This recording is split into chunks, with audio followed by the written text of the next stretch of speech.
Qu'est-ce qu'il faut comprendre et qu'est-ce que les Camerounais ne veulent pas comprendre? Ce qu'il faut comprendre, c'est que les néocolonialistes français sont en train de vouloir ajuster leurs représentants au Cameroun. Ils savent très bien que Issa Tiroma Bakari ne peut pas venir gouverner à Yaoundé. Il ne peut pas. C'est une question de fait, c'est factuel. C'est pour ça qu'il s'est réfugié à Garoua. Parce que s'il était à Yaoundé, il serait déjà en prison au CED, où il serait déjà encerclé dans sa maison, comme le président Kamto du MRC s'est retrouvé encerclé dans sa maison par les hommes de Biya. Il faut que vous compreniez donc maintenant mon explication de ce que vous ne comprenez pas. D'abord, pourquoi Tiroma se comporte-t-il comme cela? Puisque c'est Biya qui lui a permis d'être candidat. Puisque c'est Biya qui lui a donné les moyens d'être candidat. Puisque c'est Biya qui a donné les autorisations.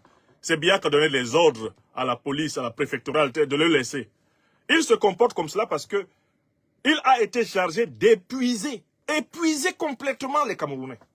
C'est-à-dire que tous les Camerounais, à l'esprit le plus faible, se mettent à croire qu'il est vraiment l'opposant, il est vraiment le Messie et le sauveur de ce temps. Pour cela, Biya lui a donné carte blanche, d'aller même jusqu'à contester du bout des lèvres, aujourd'hui, sa victoire.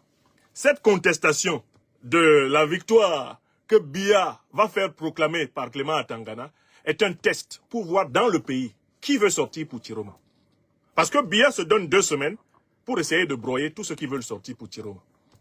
En laissant Tiroma proclamer symboliquement qu'il a été élu, Biya se donne 2 semaines, tout le système Biya se donne 2 semaines pour repérer ceux qui veulent leur résister et les écraser.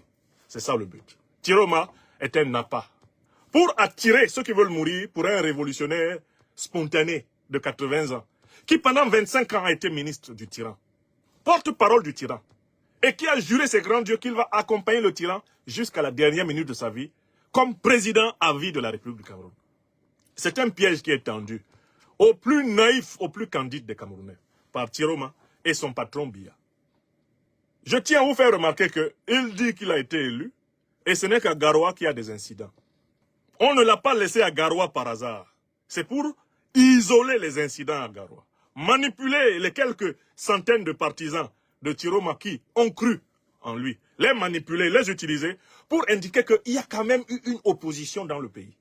Et ainsi, ayant isolé, ayant concentré l'espoir des Camerounais sur un individu qui était membre du pouvoir dans la ville de Garoua, une ville éloignée de centaines de kilomètres de la capitale, ayant ainsi distrait les Camerounais, Clément Atangana prépare tranquillement sa dictée, rédigée par Paul Biya, il va la lire dans la capitale.